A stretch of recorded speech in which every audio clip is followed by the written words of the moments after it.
আসসালামু আলাইকুম everyone, welcome back to my channel.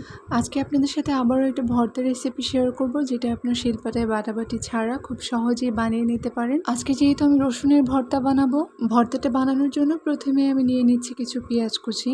পেঁয়াজটা আমি একটু মোটা করে কেটেছি, এটা আমি বেশি কুচি করে কাটিনি। আর বড় সাইজের 2টা রসুন নিয়ে আমি এভাবে ছিলে নিয়েছি। এবার চুলায় একটি প্যান বসিয়ে এটা ভালোভাবে গরম করে এতে দিয়ে দিচ্ছি সরিষার তেল আর রসুনটা দিয়ে তেলের সাথে ভালোভাবে মিক্স করে এটাকে একটা ঢাকনা দিয়ে ঢেকে দেব। এই পর্যায়ে চুলার আঁচটা মিডিয়াম আর লোয়ের মাঝামাঝিতে রাখতে হবে। 2 মিনিট পর ঢাকনাটা উঠিয়ে আমি রসুনের অপর পাশটাও ভালো করে ভেজে নেব এবং একটা ঢাকনা দিয়ে সিদ্ধ হওয়ার জন্য ঢেকে দেব।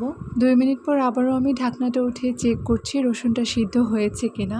যদি দেখেন এভাবে সিদ্ধ হয়ে গেছে, তাহলে একটা স্ট্রেনারের সাহায্যে রসুনগুলিকে উঠিয়ে একটা বাটিতে সাইডে ঠান্ডা হওয়ার জন্য রেখে দেবেন। এবার কড়াইয়ে যে তেলটা রয়েছে ওই তেলেই আমি পেঁয়াজ কুচিগুলো দিয়ে হালকা একটু ভেজে নিব। বেশি ভাজার দরকার নেই, তাহলে পেঁয়াজটা আবার নরম হয়ে যাওয়ার সম্ভাবনা রয়েছে। এমনভাবে ভাজতে হবে যেন পেঁয়াজের কাঁচা ভাবটা এর মধ্যে থাকে। পেঁয়াজটা ভাজতে ভাজতে আমার রসুনটাও ঠান্ডা হয়ে গিয়েছে। এখন এতে দিয়ে দিচ্ছি 1 চামচ লবণ, 1 চামচ শুকনো মরিচের গুঁড়া। এবার এই সব কিছুকে একটা চামচের সাহায্যে একসঙ্গে মিশিয়ে নিচ্ছি। হালকা একটু চাপ দিলেই দেখবেন রসুনটা এভাবে গলে যাচ্ছে, যেহেতু আমরা রসুনটা ভালোভাবে সিদ্ধ করে নিয়েছিলাম।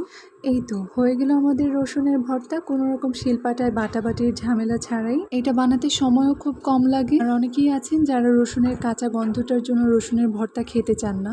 এভাবে বানালে কিন্তু রসুনের কাঁচা গন্ধটাও থাকে না, খেতে খুবই ভালো লাগে। হাতে যখন সময় কম থাকবে বা শিলপাটায় বাটাবাটি করার ঝামেলা পছন্দ করবেন না, তখন অবশ্যই এইভাবে একটা ভর্তা বানিয়ে খাওয়া ট্রাই করবেন। এটাতে অন্যরকম একটা টেস্ট পাওয়া যায়। আবারও আপনাদের জন্য এরকম সহজ সহজ রেসিপি নিয়ে চলে আসবো। আজকে এই পর্যন্তই। সবাই সুস্থ থাকবেন, ভালো থাকবেন। আল্লাহ হাফেজ।